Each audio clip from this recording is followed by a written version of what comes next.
한 남자가 깊은 밤 도심을 가로질러 달립니다. 낡은 배달 가방, 거친 숨소리.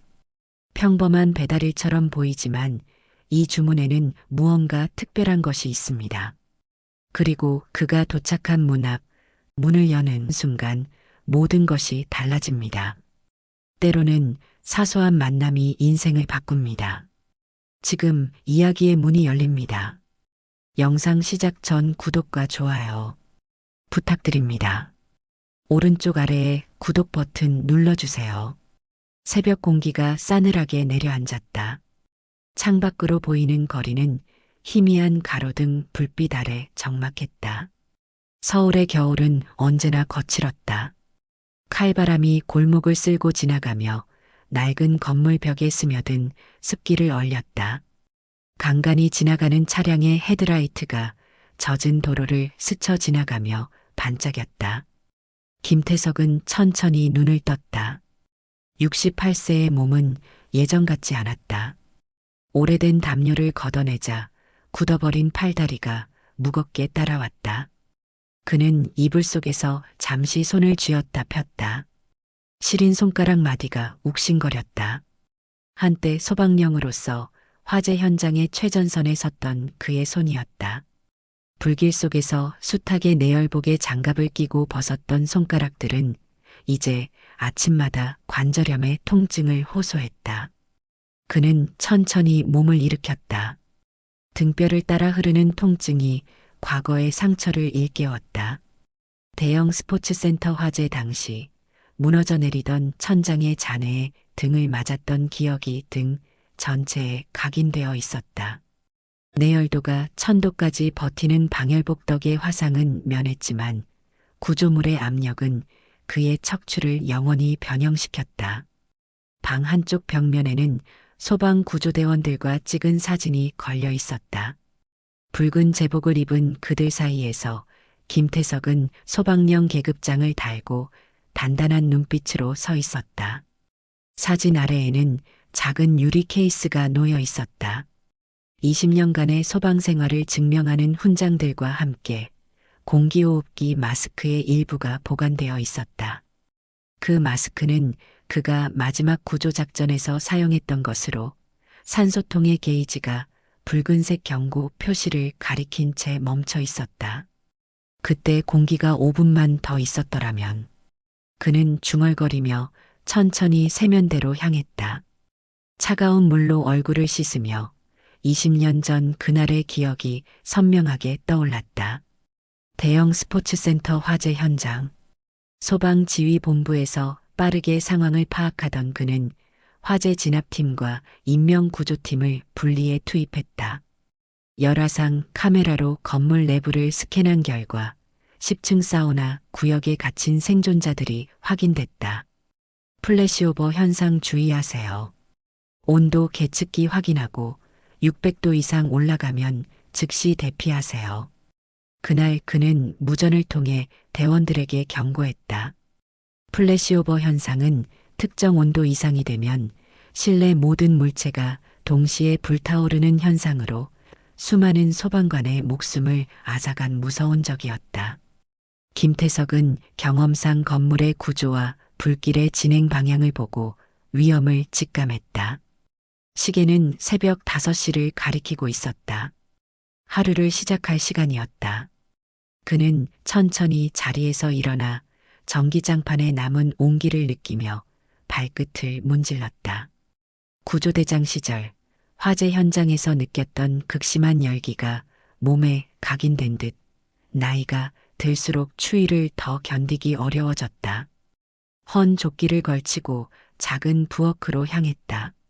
수도꼭지를 틀자 녹슨 파이프를 통해 차가운 물이 흘러나왔다. 물 한 컵을 마시며 그는 테이블 위에 놓인 약병을 바라보았다. 20년 동안 화마와 싸웠지만 남은 건 100만 원도 안 되는 연금과 평생 먹어야 할 약들 뿐이었다. 그의 손이 자연스럽게 배달 가방을 향했다. 무게를 느끼며 그는 잠시 머뭇거렸다.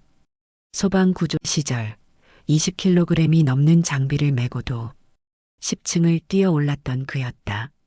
지금은 5kg의 배달 가방도 그의 허리를 짓누르는 무게가 되었다. 밖으로 나서자 차가운 새벽 공기가 그의 얼굴을 스쳤다. 언젠가 그는 이런 추위 속에서도 내열복을 입고 땀을 흘리며 인명구조에 뛰어들었다. 로프 구조 기술로 10층 건물에서 사람들을 안전하게 대피시키던 그 손으로 이제는 음식 배달을 하고 있었다. 적은 연금으로는 생활이 빠듯했다. 전기 자전거에 올라타며 그는 문득 생각했다. 그날 구조했던 어린아이는 지금 어떻게 지내고 있을까? 열화상 카메라로 연기 속에서 발견한 작은 몸뚱이. 김태석은 마지막 남은 산소를 아끼며 아이를 안고 뛰었다. 백드래프트 현상의 위험을 알고 문을 여는 대신 벽을 뚫어 탈출로를 만들었다. 그 순간 건물의 일부가 무너지며 그의 등을 덮쳤다. 공기호흡기에서 삐소리가 울리고 산소가 바닥나자 그는 메이데이 신호를 보냈다. 루나 보고법으로 정확한 위치와 상황을 알렸다. 루나 보고 10층 동쪽 계단, 구조대 2팀, 김태석, 산소 2분 미만, 즉시 지원 요청. 그것이 그의 마지막 무전이었다. 가게 앞에 도착하자 젊은 직원이 비웃듯 그를 맞았다. 어르신, 오늘도 일찍 나오셨네요. 근데 할아버지, 요즘 너무 느리신 거 아니에요? 어제도 배달 늦어서 클레임 들어왔어요. 김태석은 조용히 고개를 숙였다. 한때 그는 생사를 오가는 결정을 내리던 소방령이었다. 대원들은 그의 명령 하나에 움직였고 시민들은 그의 지시를 절대적으로 따랐다. 그러나 지금은 아무도 그를 기억하지 않았다. 그저 느린 노인 배달부일 뿐이었다. 죄송합니다. 더 신경 쓰겠습니다. 그는 조용히 말하고 배달 가방을 열었다. 그가 구한 수많은 생명들 중 하나가 오늘의 배달 목록에 있을지도 모른다는 생각이 들었다. 하지만 그들은 김태석을 기억하지 못할 것이다. 산소 마스크를 쓴 소방관의 얼굴은 대부분 기억하지 못하니까. 멀리 동이 트고 있었다. 새로운 하루가, 그러나 언제나 같은 하루가 시작되고 있었다. 가게 안은 따뜻했다. 환한 형광등 아래 직원들은 서로 장난을 치며 웃고 있었다. 테이블 위에는 갓 튀긴 치킨과 김이 모락모락 나는 국이 놓여 있었다. 달콤한 냄새가 공기 중에 퍼졌다. 이런 따스한 공간에서도 김태석은 언제나 이방인 같았다. 그의 몸은 여전히 화재 현장의 매캐한 연기와 타는 건물의 아찔한 열기를 기억하고 있었다. 할아버지, 주문 들어왔어요. 주방 쪽에서 매니저가 그를 불렀다. 30대 초반의 남자, 깔끔한 유니폼을 입고 팔짱을 낀 채 그를 바라보고 있었다. 그의 얼굴에는 참을성 없는 기색이 역력했다. 사람의 생명이 초 단위로 갈리던 현장에서 지휘를 하던 김태석에게 이런 조급함은 익숙했다. 소방령으로서 그는 팀원들에게 항상 침착함을 강조했었다. 화재 현장에서 조급함은 사고를 부르는 첫 번째 요소였으니까. 근데요, 요즘 너무 느리신 거 아니에요? 어제도 배달 늦어서 클레임 들어왔어요. 그의 말에 몇몇 직원들이 피식 웃었다. 20년 전 대형 스포츠센터 화재 현장에서 그가 내린 작전 지시는 누구도 의문을 제기하지 않았다.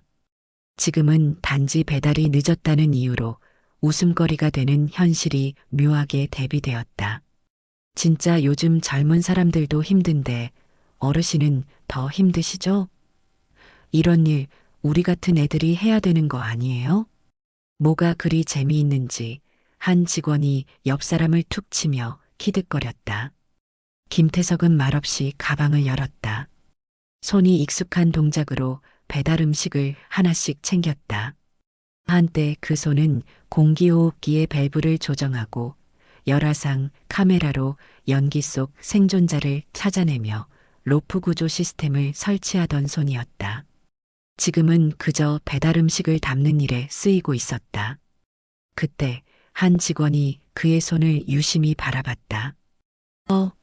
할아버지 손에 화상 흉터가 있네요. 20대 초반의 직원이었다. 그는 호기심 어린 눈빛으로 김태석의 손을 가리켰다. 손등에서부터 팔목까지 깊이 패인 흉터 자국이 희미하게 보였다. 백드래프트 현상으로 폭발한 문을 열다가 입은 화상의 흔적이었다.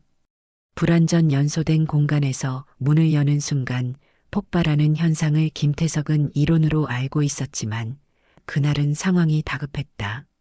아이를 구하기 위해 그는 문을 열었고 순간적인 폭발로 방열복이 뚫려 피부가 타들어갔다. 예전에 어디서 다치셨어요? 순간 김태석의 손이 멈칫했다. 그 손에는 수많은 소방작전의 기억이 새겨져 있었다.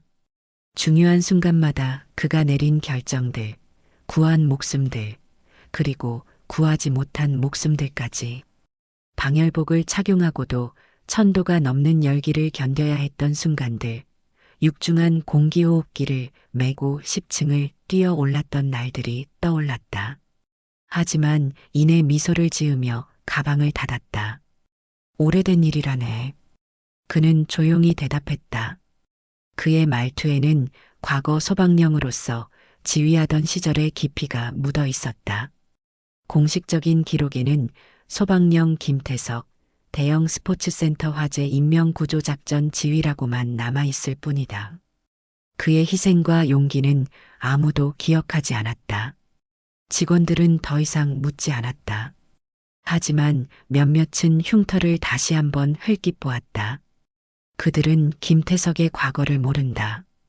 그가 소방구조대장으로서 얼마나 많은 사람의 생명을 구했는지, 어떤 위험을 무릅쓰고 화마와 싸웠는지 알지 못했다. 김태석은 배달 가방을 짊어지고 가게를 나섰다. 문이 닫히는 순간 안에서 들리는 웃음소리가 찬 공기 속으로 사라졌다. 그는 새벽 공기 속에서 깊게 숨을 들이마셨다.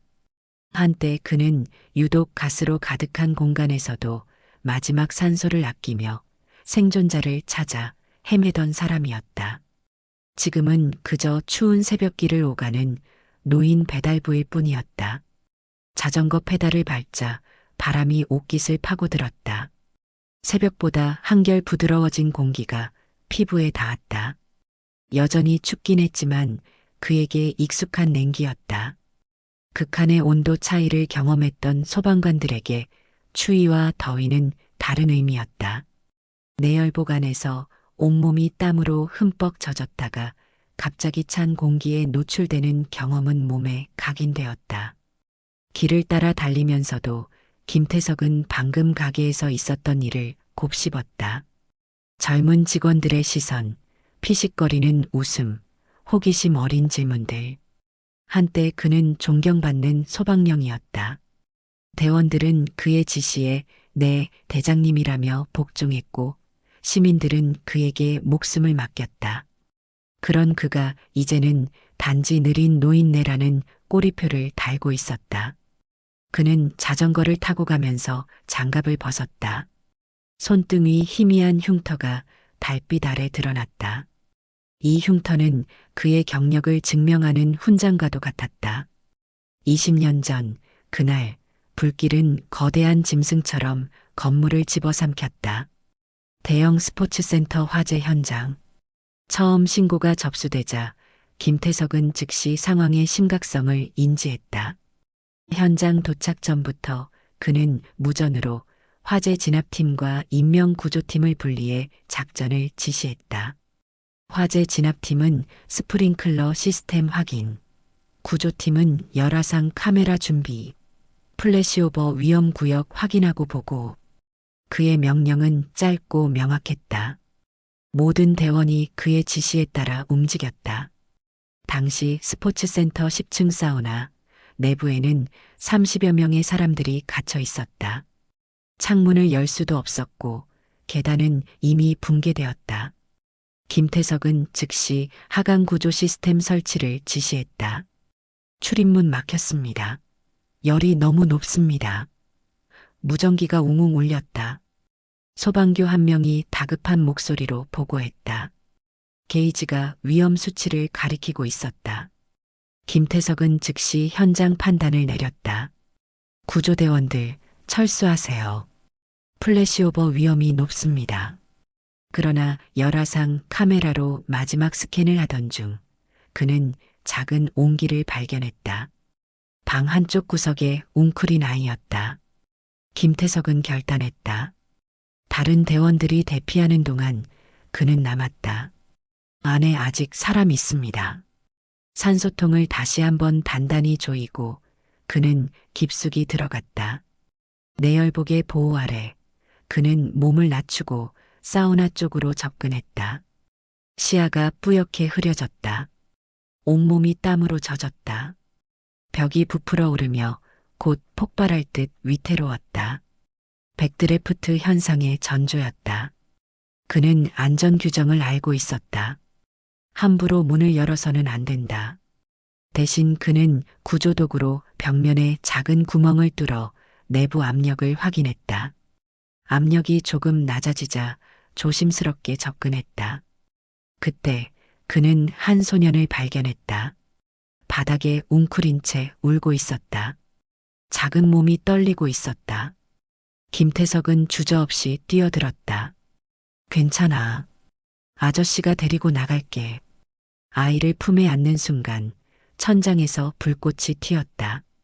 공기호흡기에 경고음이 울렸다. 산소가 5분도 채 남지 않았다. 김대원, 철수하세요. 무전기 너머 동료들의 다급한 목소리가 들렸다. 그는 무전기를 들고 마지막 보고를 했다. 메이데이, 메이데이. 루나 보고 10층 사우나 구역 구조대 1팀 김태석 5분 미만 탈출로 확보 필요. 모든 소방관이 알고 있는 루나 보고법이었다. 위치, 소속, 이름, 산소량, 요청사항을 명확히 전달했다. 하지만 그는 뒤돌아보지 않았다. 아이를 품에 꼭 안고 곧 무너질 듯한 복도를 달렸다. 마지막 남은 산소를 들이마시며 계단을 향해 뛰었다. 출입문이 보였다. 그 순간 바닥이 내려앉았다. 그는 순간적으로 몸을 돌려 아이를 보호했다. 떨어지는 잔해가 그의 등을 강타했다. 날카로운 통증이 척추를 따라 퍼졌지만 그는 아이를 놓지 않았다. 자전거 바퀴가 턱하고 보도블록을 넘었다. 김태석은 숨을 몰아쉬었다. 기억이 선명하게 떠올라 가슴이 뻐근했다. 그날의 사고로 그는 영구적인 척추 손상을 입었다. 소방관으로서의 경력은 그것으로 끝이었다. 병원에서 깨어났을 때 의사는 그에게 더 이상 현장에 복귀할 수 없다고 말했다. 은퇴는 예상치 못한 시점에 찾아왔고 연금은 생활을 유지하기에 턱없이 부족했다. 그는 장갑을 다시 끼며 서둘러 페달을 밟았다. 도착한 곳은 사무실 건물이었다. 로고가 선명한 대기업 본사였다. 고층 건물을 올려다보며 김태석은 문득 소방관 시절 고층 건물 화재 대응 훈련을 떠올렸다. 각 층마다 소화전의 위치, 비상 탈출로, 화재 진압 전략. 지금도 그는 자동적으로 이런 것들을 확인하고 있었다. 비행그룹, VIP 전용 회장실 배달 요청. 김태석은 작은 한숨을 내쉬며 가방에서 음식을 꺼냈다. 대기업 건물에서 이런 주문은 흔치 않았다. 보통 정문 앞에서 직원이 받아가는 게 일반적이었다. 하지만 이번엔 요청이 달랐다. VIP 고객 요청 사항 직원들에게 알리지 말고 직접 회장실로 배달해 주세요. 특이한 주문이었다. 김태석은 한 번 더 주문 요청을 확인한 뒤 직원용 출입구를 지나 엘리베이터로 향했다. 그는 오랜 습관대로 건물의 소방 설비를 살폈다. 소화기의 위치, 비상구 표시, 스프링클러 시스템. 한때 그의 삶의 일부였던 것들이다. 건물 내부는 정적이 감돌았다. 늦은 시간 대부분의 직원들은 퇴근한 후였다. 김태석은 메인 로비에서 안내 데스크를 향해 천천히 걸었다. 한때 그는 소방 제복을 입고 이런 대형 건물의 소방 훈련을 지휘하곤 했다. 지금은 푸른색 배달 유니폼을 입고 음식을 전달하는 사람일 뿐이었다. 비행그룹 VIP 회장실로 배달 왔습니다. 노년의 목소리는 텅 빈 로비에 부드럽게 울렸다. 안내 데스크의 직원이 김태석을 의아한 듯 쳐다보았다. 이런 고급 건물에 배달 음식이 들어오는 경우는 드물었다. 대개는 정문에서 경비가 받아 올리거나 직원이 직접 내려와 수령하는 것이 관례였다. VIP 고객님께서 직접 배달을 요청하셨네요. 출입증 드리겠습니다. 안내 데스크 직원은 출입증을 건네며 의아한 표정을 감추지 못했다. 김태석은 출입증을 목에 걸고 천천히 엘리베이터로 향했다. 거울 벽에 비친 자신의 모습이 낯설었다. 내열도 천도의 방열복 대신 헐렁한 배달 유니폼을 입은 노인. 산소 마스크 대신 얇은 마스크를 걸친 주름진 얼굴. 소방령 계급장 대신 배달 회사 로고가 달린 모자. 엘리베이터 버튼판에서 최상층 버튼을 눌렀다. 상승하는 동안 그는 문득 고층 건물 화재 상황에서의 대응 방식을 생각했다. 이런 건물에서 화재가 발생하면 가장 먼저 계단실의 가압 시스템을 확인해야 한다. 연기가 계단을 타고 올라가지 않도록 소방 설비가 제대로 작동하는지 확인하는 것은 인명구조의 첫 단계였다. 딩! 문이 열리자 은은한 조명이 드리워진 고급스러운 복도가 나타났다. 푹신한 카펫이 깔린 바닥은 소리 없이 그의 발걸음을 삼켰다. 소방관 시절 이런 카펫은 화재 시 독성 가스를 발생시키는 위험 요소로 평가되곤 했다. 직업병처럼 늘 위험 요소를 먼저 보는 습관이 몸에 배어 있었다. VIP 회장실이라고 쓰인 명패 앞에 도착한 김태석은 잠시 숨을 고르고 초인종을 눌렀다. 가슴 한켠에서 이유 모를 긴장감이 일었다. 그저 평범한 배달이라고 생각했지만 무언가 다른 기운이 느껴졌다. 문이 열리는 소리와 함께 안에서 누군가 나왔다. 비서로 보이는 젊은 여성이 김태석을 맞이했다. 배달 오셨나요? 회장님께서 기다리고 계십니다. 들어오세요. 김태석은 조심스럽게 안으로 들어섰다. 넓은 사무실 한쪽에는 대형 창문이 있어 서울의 야경이 한눈에 들어왔다. 테이블, 소파, 책장까지 모든 것이 고급스러움을 자랑했다. 그리고 방 안쪽, 넓은 책상 앞에 한 남자가 앉아 있었다. 28세 강민혁. 비행그룹의 CEO이자 한국에서 가장 젊은 경영인 중 한 명이었다. 그는 넥타이를 느슨하게 풀어헤친 채 노트북을 보고 있었다. 책상 위에는 차가운 커피와 정리되지 않은 서류가 가득했다. 회색빛 조명이 그의 젊은 얼굴선을 부드럽게 비추고 있었다. 강민혁은 원래 야근할 때 배달 음식을 시켜 먹는 걸 좋아했다. 하지만 CEO라는 위치 때문에 직원들 앞에서는 늘 격식을 차려야 했다. 직원들이 알면 또 뭐라 할 테니까 조용히 배달받고 싶어. 그는 비서실에 특별 지시를 내렸었다. 직접 배달원이 가져오게 하고 직원들에게는 알리지 마세요. 단순한 편애 때문이었다. 하지만 이 배달원이 김태석이라는 건 그조차도 예상하지 못한 진짜 서프라이즈였다. 저 배달 왔습니다. 김태석의 목소리에 강민혁이 고개를 들었다. 그 순간 젊은 CEO의 표정이 순식간에 변했다. 마치 유령을 본 것처럼 얼굴이 창백해졌다. 그는 펜을 떨어뜨리고 자리에서 천천히 일어섰다. 소방관님? 김태석은 가방을 든 채 멈춰섰다. 예상치 못한 반응에 그는 혼란스러웠다. 배달 음식을 받으러 나온 젊은 CEO가 왜 그를 소방관이라 부르는지 이해할 수 없었다. 강민혁이 갑자기 자리에서 벌떡 일어나 의자를 뒤로 밀었다. 서류가 바닥에 흩어졌다. 그는 마치 중요한 사업 계약보다도 더 급한 일이라도 생긴 듯 서둘러 김태석에게 다가왔다. 설마, 그때 사무실 안이 갑자기 술렁였다. 비서실 직원 몇 명이 놀란 표정으로 둘을 번갈아 보았다. 대기업 회장이 한밤중에 배달원을 보고 이렇게까지 동요하는 건 전례 없는 일이었다. 회장님, 무슨 문제라도? 비서 한 명이 조심스럽게 다가왔지만 강민혁은 듣지 못한 듯 보였다. 그는 믿기지 않는다는 듯 작게 중얼거렸다. 그때 나를 구해주신 분이잖아요. 김태석의 눈이 커졌다. 머릿속에 기억의 조각들이 하나둘 맞춰지기 시작했다. 열화상 카메라로 발견했던 작은 옹기, 무너지는 계단에서 마지막 힘을 다해 안고 뛰었던 어린 아이.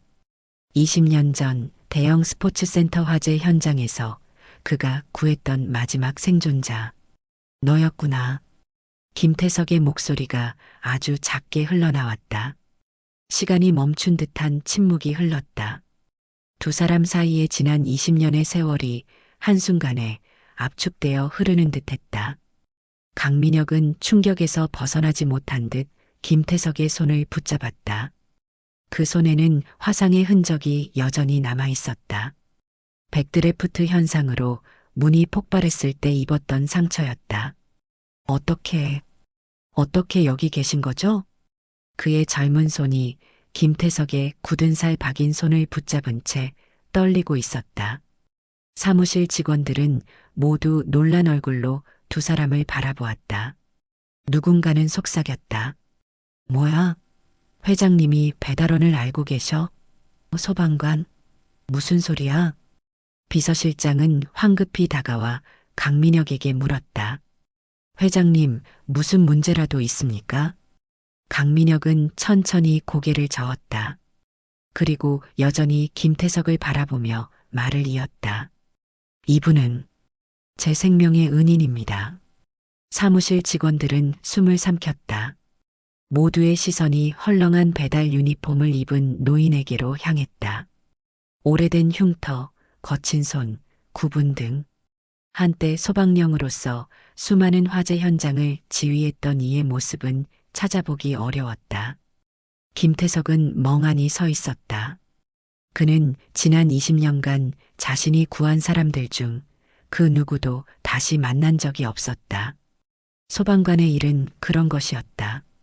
누군가를 구하고 그들은 각자의 삶으로 돌아가고 구한 이는 잊혀진다. 그때 저는 너무 어려서 몰랐어요. 강민혁의 목소리가 떨렸다.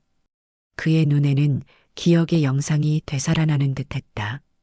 불타는 천장, 목을 조여오는 검은 연기, 그리고 그를 품에 안고 자신의 온몸으로 불길을 막아주던 소방관의 등. 공기통 게이지가 빨간색으로 바뀌었는데도 저를 안고 뛰어오셨죠. 김태석은 놀랐다. 어린아이가 그런 세부적인 것까지 기억하고 있었다니. 그날 그는 공기호흡기에 산소가 5분도 채 남지 않은 상태에서 마지막 구조를 결정했다. 산소가 다 떨어지면 그 자신도 의식을 잃을 것을 알면서도 그는 그 결정을 내렸다. 무전 보내시는 걸 들었어요. 그때는 무슨 뜻인지 몰랐는데 나중에 알게 됐어요. 강민혁은 김태석의 손을 내려다보며 말을 이었다. 그의 말 한마디 한마디가 진정성으로 가득했다. 하지만 이제는 압니다. 당신이 저를 위해 목숨을 걸었다는 걸요. 갑자기 강민혁은 김태석 앞에서 깊숙이 허리를 숙이는 것으로 모자라 무릎을 꿇었다.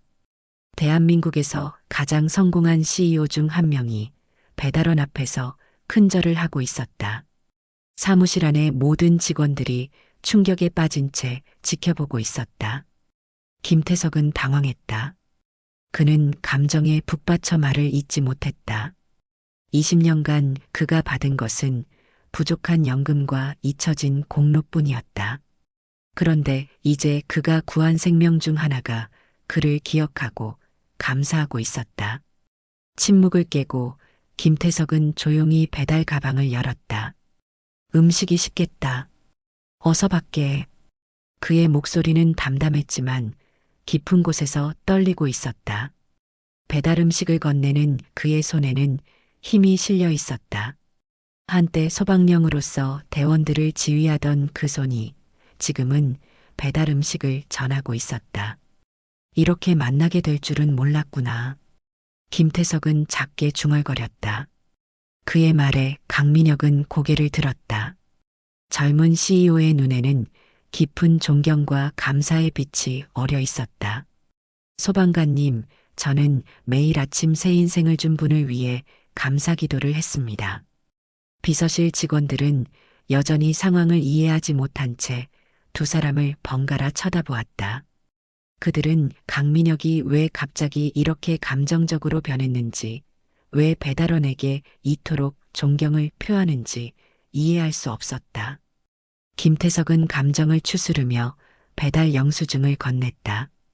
20년간 아무도 그를 알아보지 않았고 그가 무엇을 했는지 기억하지 않았다. 하지만 오늘 그는 자신의 희생이 헛되지 않았음을 깨달았다. 그날 그가 구한 어린아이는 이제 성장하여 사회의 중요한 위치에 있었다. 그리고 무엇보다 그는 김태석을 기억하고 있었다. 고요한 정적이 사무실을 휘감았다. 누구도 쉽게 입을 열지 못했다. 김태석과 강민혁 두 사람 사이에는 20년의 세월이 모래시계처럼 쌓여 있었다. 김태석은 여전히 배달 가방을 든 채 서 있었고 강민혁은 믿기지 않는다는 표정으로 그를 바라보고 있었다. 이분은 제 생명의 은인입니다. 강민혁의 말이 끝나자마자 방 안의 공기가 묘하게 바뀌었다. 아까까지 배달원을 향해 무심하게 굴던 직원들의 표정이 급격히 굳어졌다. 모두가 김태석을 새롭게 바라보기 시작했다. 단순한 노인 배달부가 아닌 화재 현장에서 생명을 구한 영웅으로.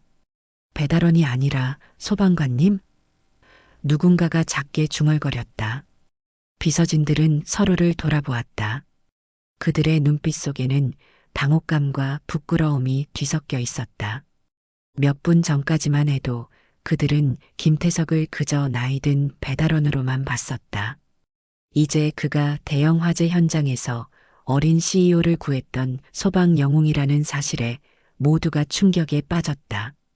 김태석은 배달 가방 안에 음식을 꺼내 테이블 위에 조용히 올려놓았다. 그의 손은 여전히 전문가의 솜씨를 간직하고 있었다.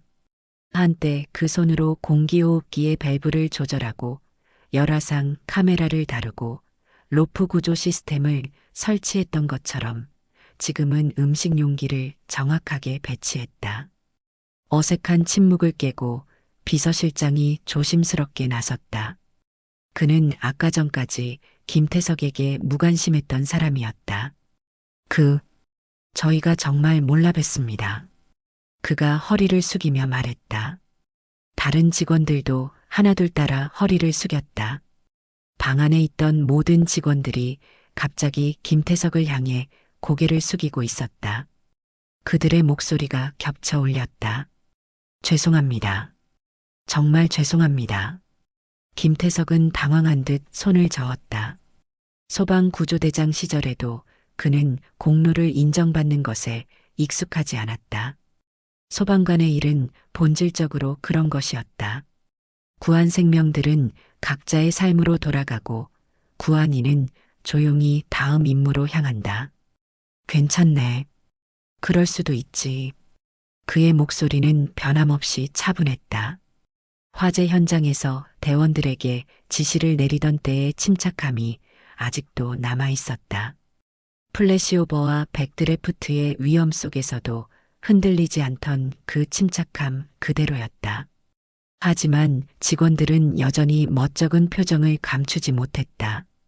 평소 배달원이 오면 서류를 건네주듯 형식적으로 대했던 순간들이 떠오른 것이다. 한 비서는 특히 며칠 전 김태석이 배달해 온 음식이 조금 식었다고 투덜거렸던 자신의 모습을 떠올리며 얼굴을 붉혔다. 할아버지, 아니, 소방관님, 저희가 그동안 너무 무례하게. 강민혁의 비서가 눈치를 보며 입을 열었다. 그녀의 목소리에는 진심 어린 후회가 담겨 있었다. 김태석은 고개를 저으며 웃었다. 그의 미소에는 삶의 풍파를 견뎌온 원숙함이 묻어났다. 아무렴 어때? 나는 그냥 배달을 했을 뿐이야. 그의 말투에는 비굴함도 자존심도 없었다. 그저 자신의 일에 충실했던 사람의 담담함만이 느껴졌다. 화재 현장에서 인명을 구하는 것이나 음식을 배달하는 것이나 그에게는 모두 자신의 임무였다. 강민혁은 잠시 침묵했다. 그의 눈에는 복잡한 감정이 교차했다. 20년 전 연기 속에서 자신을 안고 뛰었던 소방관과 현재의 노인 배달부 사이의 간극을 받아들이기 어려웠던 것이다. 그는 깊이 숨을 들이마셨다. 그의 눈빛이 단단하게 빛났다. 소방관님. 그가 조심스럽게 입을 열었다. 그의 목소리는 확신에 차 있었다. 그는 결단력 있는 사람이었다. 저희 회사에서 안전 컨설턴트로 모시고 싶습니다. 순간 사무실이 다시 조용해졌다. 모든 시선이 강민혁에게 향했다. 그의 진지한 표정에서 이것이 즉흥적인 결정이 아님을 알 수 있었다.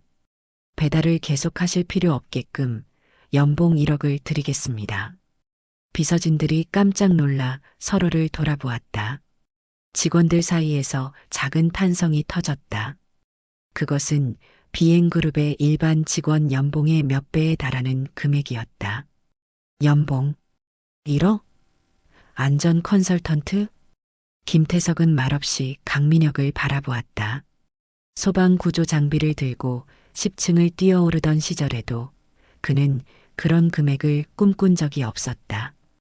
20년 동안 화마와 싸웠지만 남은 건 100만 원도 안 되는 연금뿐이었다.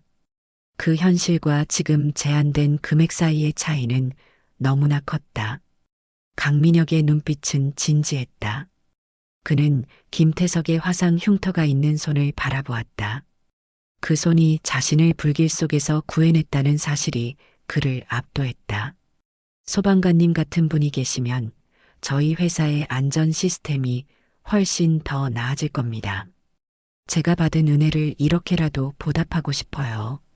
강민혁은 간절한 표정으로 말했다.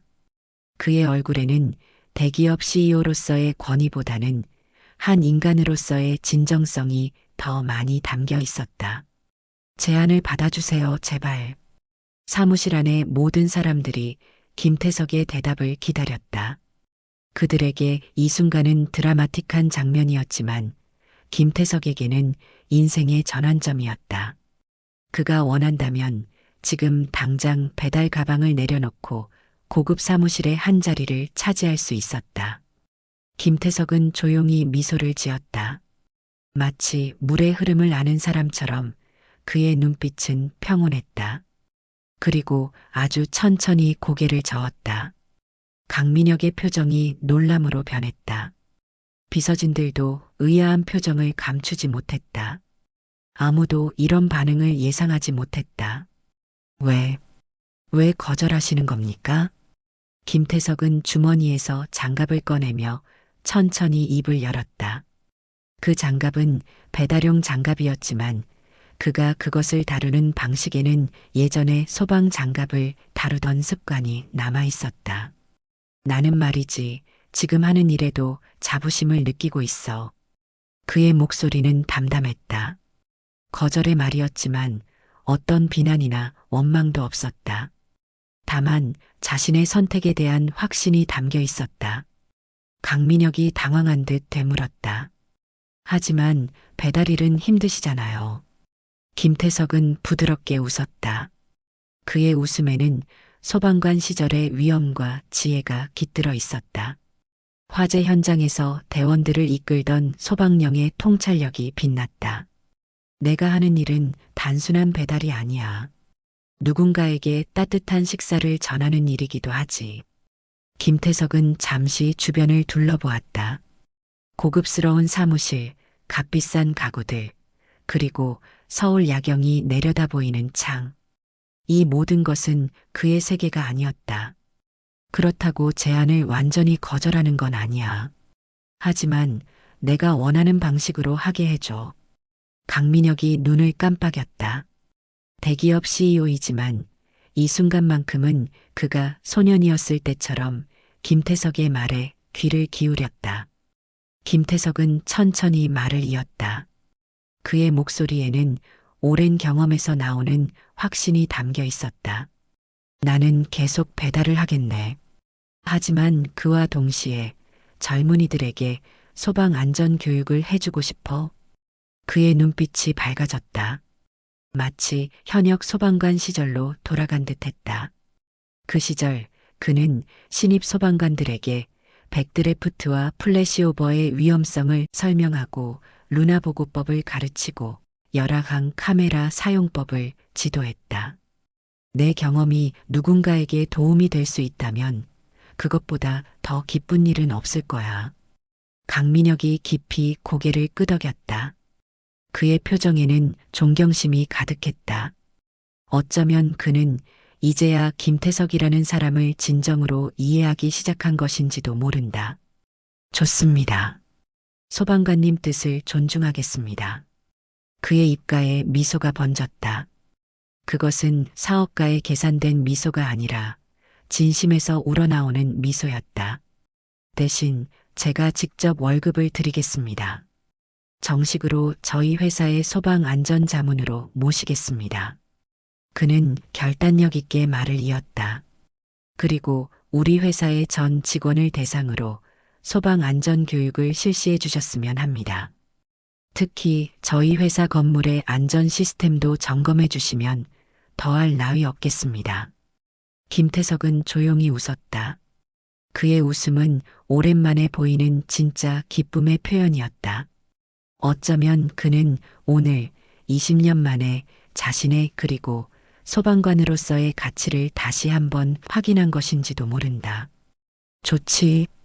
그러면 우리 둘 다 원하는 걸 할 수 있겠군. 강민혁도 함께 웃었다. 그의 눈가에는 오래전 그날 연기 속에서 본 든든한 등이 떠올랐다. 내열복을 입은 소방관의 등. 그 등이 그를 보호하며 불길을 뚫고 나갔던 기억이 선명했다. 사무실 안의 분위기가 완전히 바뀌었다. 직원들은 이제 김태석을 전혀 다른 시선으로 바라보고 있었다. 그는 더 이상 노인 배달부가 아니었다. 그는 영웅이었고 스승이었으며 자문위원이었다. 김태석은 배달 가방을 조금 더 편안하게 어깨에 걸쳤다. 어쩌면 오늘부터 그 가방의 무게가 조금은 가벼워질지도 모른다. 늦은 저녁 배달 가게 내부는 평소와는 다른 온기가 감돌았다. 형광등 불빛 아래 모인 직원들의 표정에는 호기심과 진지함이 어려 있었다. 벽면에는 평소에 없던 소방 안전 포스터가 붙어 있었고 구석에는 새로 구비된 소화기가 놓여 있었다. 바쁜 저녁 배달 시간이 끝난 후 김태석은 특별한 시간을 마련했다. 김태석은 앞치마를 두른 채 직원들 앞에 서 있었다. 그의 자세는 오래전 소방지휘본부에서 대원들에게 브리핑을 하던 때의 그것과 비슷했다. 단지 지금은 소방령의 제복 대신 배달원의 복장을 하고 있을 뿐이었다. 자, 불이 났을 때 가장 중요한 게 뭔지 아나? 젊은 직원들이 일렬로 서서 고개를 갸웃했다. 불과 몇 주 전까지만 해도 그들은 김태석을 그저 느린 노인 배달부로만 알고 있었다. 하지만 강민혁과의 만남 이후 모든 것이 달라졌다. 비행그룹의 CEO가 직접 가게를 방문해 김태석에게 깊은 존경을 표하는 모습을 본 이후 직원들의 태도는 완전히 바뀌었다. 소화기부터 찾고 불길을 향했어야죠? 한 직원이 조심스럽게 대답하자 김태석은 씩 웃으며 고개를 저었다. 그의 미소에는 수많은 화재 현장을 지휘했던 베테랑의 여유가 담겨 있었다. 아니야. 그보다 먼저 해야 할 게 있지. 대피로 확인과 신고야. 그는 직접 준비해온 작은 화이트보드를 가리켰다. 거기엔 화재 발생 시 대처 방법이라는 글씨가 적혀 있었다. 그의 필체는 굵고 단단했다. 한때 화재 작전 계획을 세우던 손이 쓴 글씨였다.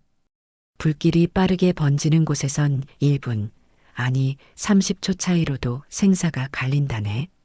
그러니 소화기보다 먼저 탈출구가 어디 있는지 확인하는 게 우선이야. 그는 화이트보드에 플래시오버라고 적었다. 소방 전문 용어였다.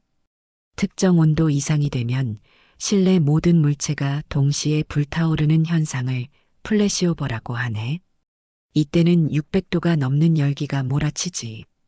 인간은 단 몇 초도 견딜 수 없어. 직원들이 신중한 얼굴로 그의 말을 들었다. 불과 얼마 전까지만 해도 김태석을 느린 배달원이라며 대수롭지 않게 대하던 이들이었다. 하지만 이제 그들 눈빛에는 존경과 관심이 담겨 있었다.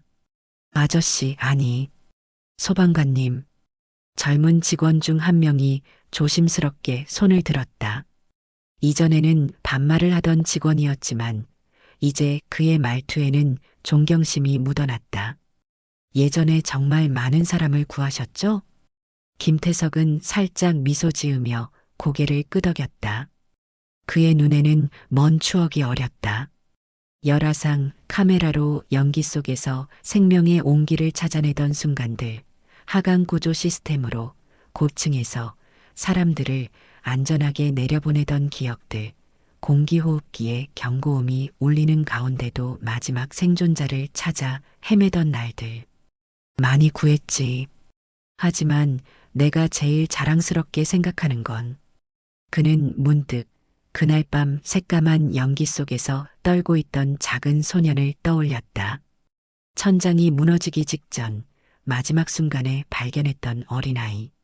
산소가 바닥나가는 상황에서도 그는 주저하지 않고 뛰어들었다.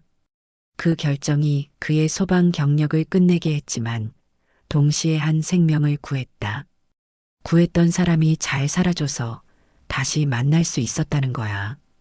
그의 목소리에는 감동이 묻어 있었다.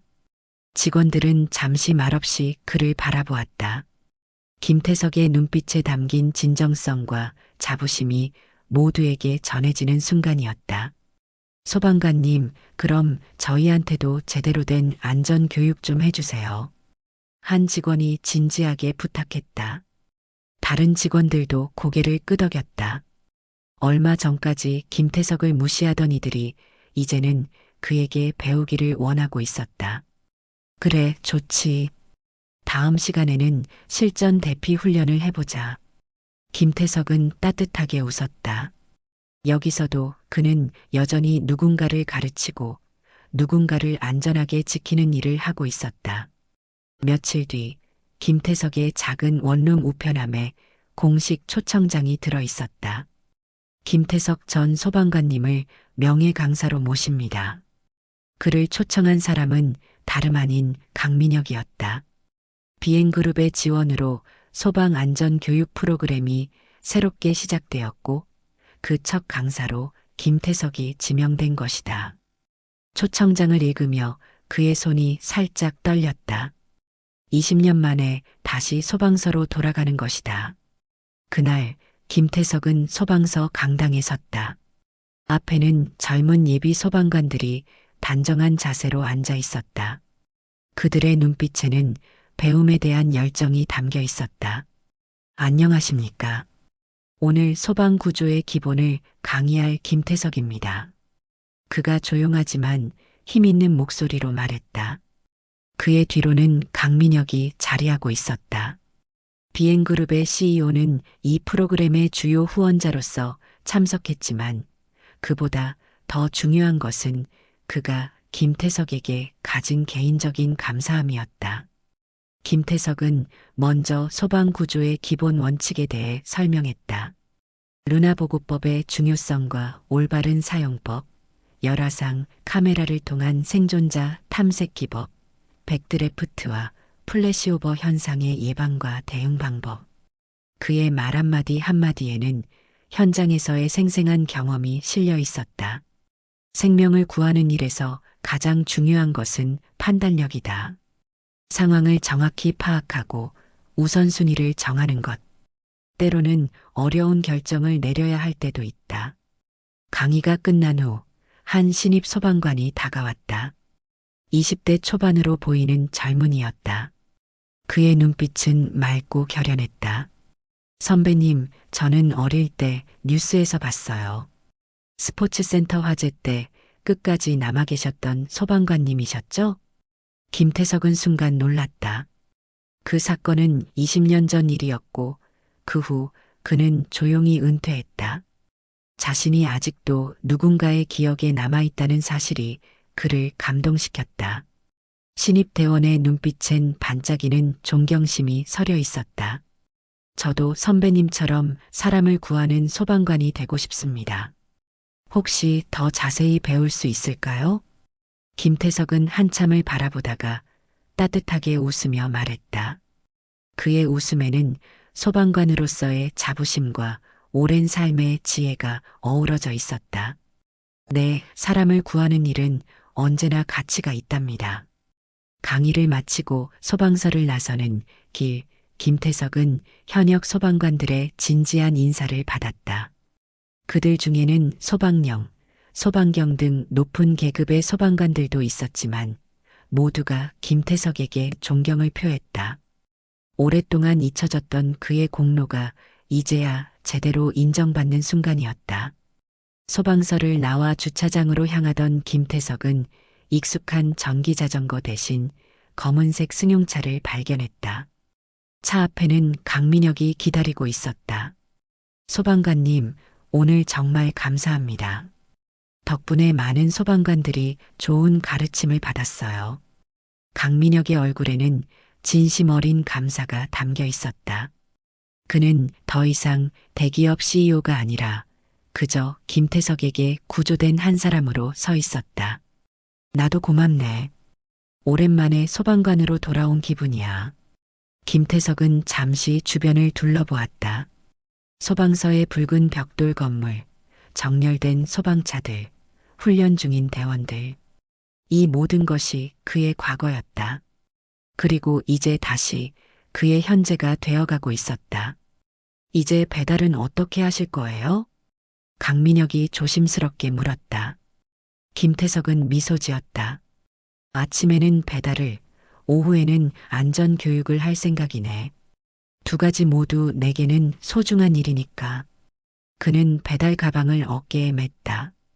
그리고 전기 자전거에 올랐다. 하지만 이번엔 더 이상 늙은 배달원이 아니었다. 그는 과거에도 현재에도 그리고 앞으로도 누군가를 지키는 소방관이었다. 도로 위를 달리며 김태석은 문득 하늘을 올려다보았다. 서울의 밤하늘은 맑았고 별들이 반짝이고 있었다. 20년 전 그가 마지막으로 구한 어린아이는 이제 대기업의 CEO가 되어 있었다. 그리고 그 아이는 김태석을 기억하고 그에게 감사했다. 그의 선행은 결국 가장 따뜻한 방식으로 돌아오고 있었다. 어쩌면 이것이 진정한 영웅의 보상인지도 모른다. 화려한 훈장이나 큰 연금이 아니라 자신이 구한 이들의 기억 속에 살아남는 것. 그리고 그 기억이 다시 다른 이들에게 전해지는 것. 전기 자전거의 바퀴가 도로 위를 굴러갔다. 김태석의 얼굴에는 평화로운 미소가 어려 있었다. 어둠 속에서도 그는 여전히 빛을 찾아 나아가고 있었다. 소방관으로서 그리고 한 인간으로서 말이다.